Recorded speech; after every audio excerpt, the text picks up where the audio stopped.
Hey y'all, wanted to go over my Shimmer Zur competitive EDH deck. Now the way a Shimmer Zur deck normally runs is you'll see Necropotence. Either they'll search for it with Zur or they'll play it. They'll pay a bunch of life and win on their end step. How are they winning? Well, typically when they draw those 30 cards on their end step before they discard, they'll play Shimmer, and then they'll play a bunch of low cost artifacts.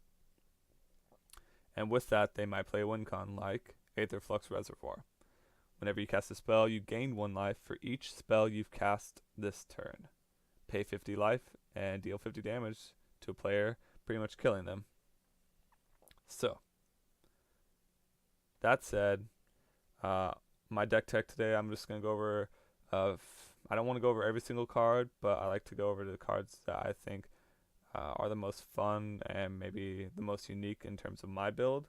And so hopefully I'll be able to help you guys build a deck similar to this, or maybe I'll be able to help you introduce a card in here into your own type of Shimmer deck that you haven't had before. So going over it, the way I draw the deck, draw out with the deck, is with Necropotence. A great card to couple with Necropotence is Children of Corliss. Children is a great card. It essentially allows you to double your Necropotence effectively. So if you pay 30 life for Necropotence, exile 30 cards. If Children of Corliss is on the sack, you sack, gain that life back, and essentially pay 30 again. So you're paying 60 with the help of a 1-cost creature, which I think is just fantastic. Another card that's going to help you draw with Necropotence is Scroll Rack. Scroll Rack is a fantastic card in terms of getting rid of all those useless lands and other things you're not going to be casting on this turn. Getting into something more viable, trying to get towards that win con. Another way of winning or drawing out your deck is going to be Paradox Engine. Now, Paradox Engine, you have to be coupled with Sensei's Divining Top, but essentially it allows you to tap top to draw a card, in response play a spell, untap top, tap again in response, and essentially your Sensei's Divining Top. The second activation will resolve first. Your top will go on top of your deck. You'll draw into a card, and then the second activation or the initial activation will resolve, drawing you into top, putting it back in your hand. You play top and possibly whatever card you drew, rinse, repeat. This you can also do with Isochron Scepter and Mental Misstep. Or not Mental Misstep, sorry, with Dramatic Reversal. Assuming you have about 3 mana at least, you can tap your Sensei's Divining Top, tap Isochron Scepter to activate and cast Dramatic Reversal, which untaps it. Now before the initial activation, again, resolves, tap, draw. Same thing with the Paradox Engine. So it's just a nice way of drawing out your deck that doesn't necessarily rely on Necropotence.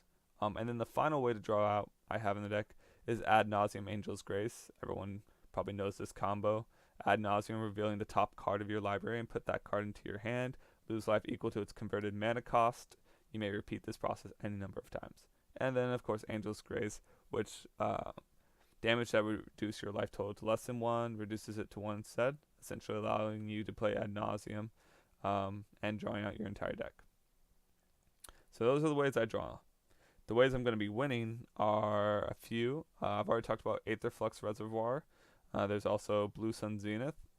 Blue Sun Zenith, I love if you have infinite mana or a ton of mana and you're able to use it to draw the rest of your deck, having Blue Sun being the only card left. Then using Paradox Engine and Sensei's Top, you can do a similar strategy as I talked about earlier, to where you're drawing Blue Sun Zenith, netting mana, and making your opponents draw cards until they draw out. And if you have infinite mana and Blue Sun, then you can just make them draw immediately out and lose the game. So another win com in the deck is Capsize. Capsize is Paradox Engine. If you have 7 or more mana, you can net mana, or even if you just have 6, you can just bounce all your opponent's permanents back to their hand and then win by swinging out. So Those are the win cons. Now going over the things that just some fun things. Hercule's Recall and Paradoxical Outcomes. So say you play Necropotence, you play out a bunch of artifacts, don't quite have the mana to get there, or you didn't play enough spells to storm off with Aetherflux Reservoir. Paradox Outcome, where you can return any number of your non-land, non-token permanents, or Hercule's Recall, which will allow you to return all artifacts the target player owns, targeting yourself. Will allow you to return all those things like Mana Crypt, Mana Vault, Soul Ring, what have you. Put those back in your hand. Replay them. Um, Not only are you netting mana, you're netting storm count. With Paradoxical Outcome, you're even drawing cards. If you already have Necropotence out and you've used it, if you have Zur out, return those to your hand. You're not going to be using them anymore. Allow yourself to draw some cards. Try to get towards that win con. Some fast mana, of course, you have Dark Ritual, 1 black to 3, but you also have Rain of Filth. I like Rain of Filth because allowing you to sack your lands to add black mana. Honestly, if you're doing Necropotence at the end of your turn, paying 30 life, and drawing 30 cards, you're either going to win that turn or you're going to lose. So what's the point of having mana? There's not. So if you can get rid of it and have it be useful, I'd say do it.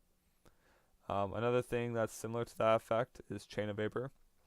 Targeting your own permanents, copying it, and sacking your lands to return stuff back to your hand. Of course, the things you're going to be returning are going to be things like Mana Crypt, Mana Vault, Soul Ring, etc.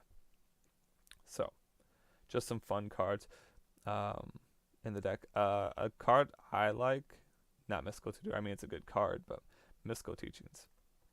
Great card in the sense of, let's say you have a bunch of mana, you can Mystical Teachings into Ad Nauseam, Angel's Grace, and win by drawing your deck. If you have Icecon Scepter, you can look for Dramatic Reversal and get infinite mana. If you have everything else you need and a ton of mana, you can look for Shimmer and start your Shimmer combo. So it just has a lot of benefits, a lot of different things you can do with it, which is why I like it in the deck. It's really for those moments where you do Necropotence, you draw 30 cards, and you just don't quite have something you're missing, because most of the time the thing you're missing is going to be able to be searched for by this card. So, I think it's a good card. I know it costs a little much, but I think the deck can get around it and produce enough mana to make it worthwhile. Some protection for the deck. You're going to see Silence. I love playing Silence as the first spell. Just fantastic card, saying no to your opponents. My favorite time with this card was when I was playing a mono black Ad Nauseam deck. The opponent played Ad Nauseam. I played Silence in response. He he ended up just dirtling out and killed himself with his own Ad Nauseam because he had nothing else he could do to win. So, just a great card either way. You then have Spell Sky. If someone's going to be trying to destroy your Aetherflux Reservoir or your Shimmer, it's going to allow you to pay life or mana to redirect that to Spell Sky. So just a good protection spell. It's also good, if you play it early on and then you play Zur, but you don't have haste or something. The Spell Sky is going to help protect that Zur in sense of if they have any single target spells to get rid of it. So just a good protection spell all around. And then the last one I like for protecting you on your turn is Defense Grid. Defense Grid, just good card. One of the first things I'll usually play after playing the Shimmer. Just helps, like Silence, helps stop people. Most people don't expect it. Most people don't think like, oh, you're going to make me have to pay more. So, they'll leave up, like say if they have a counter spell, they'll leave up 2 mana for a counter spell. Well, you played Defense Grid. Now they either counter the Defense Grid or they just watch you win. So, Vidalcan Ori is also another good protection in the sense of if you have Shimmer out, and it's resolved before the next card I'll play will be Vidalcan Ori. Because at that point, if someone say has a Crowstone Grip, they're gonna have to decide between do I kill the Shimmer or do I kill the Vidalcan Ori, which it doesn't really matter at that point. Honestly, they're better off just waiting to kill the Aetherflux Reservoir. So it's just one of those things in there that makes as again a redundancy. And I love redundancies because in case something goes wrong, it's good to have a backup. Unsubstantiate is and Urtai's meddling. Urtai's meddling. When target spell is successfully cast, put delay X counters on it. X cannot be 0 during each upkeep. Remove a delay counter. Essentially, both these cards counter uncounterable spells. I love that because, once again, you never know. And Urtai's meddling, normally you're just paying it for 2, putting 1 counter on it. Unsubstantiate is also a 2. So low cost counter spells don't require a lot of blue heavy and get around those tricky situations. Unsubstantiate also getting rid of creatures. If you have a creature that's hurting your day, that's stopping you somehow or like going to kick your butt, returning it with this spell is also fantastic. It doubles up on both. So unsubstantiate, great card. I love it for any blue deck. There's no reason not to run it, honestly. So last things I'm going to talk about is your artifacts are going to cost less. You have your Ethereum Sculptor, you have your Helm of Awakening, and you have your Semblance Ample. All cards making your artifacts cost less is just so good. I cannot tell you how essential and like life-saving it's been to be able to play these before playing out a bunch of artifacts, trying to storm off, because it allows you to not only net a bunch of mana, it also allows you just to get all the cards out of your hand, which is what you're going to need to do when you're storming off. So I find them to be highly essential. And yeah, that's pretty much everything for this deck tech. Not much else to say. I'll say this, if you're going to be playing Vidalcan Ori and it resolves, if someone's choosing between killing Shimmer and killing Vidalcan Ori, they're going to kill the Ori. So I say play something immediately afterwards, like Demonic Tutor. You're going to have that priority. They're not going to be able to destroy it right away. Which is something, this is just a side tangent. This is something I see a lot, is I'll play Vidalcan Ori, and before I play anything, opponent will say, I destroy it with whatever, Nature's Claim. And it's like, no, you gotta wait.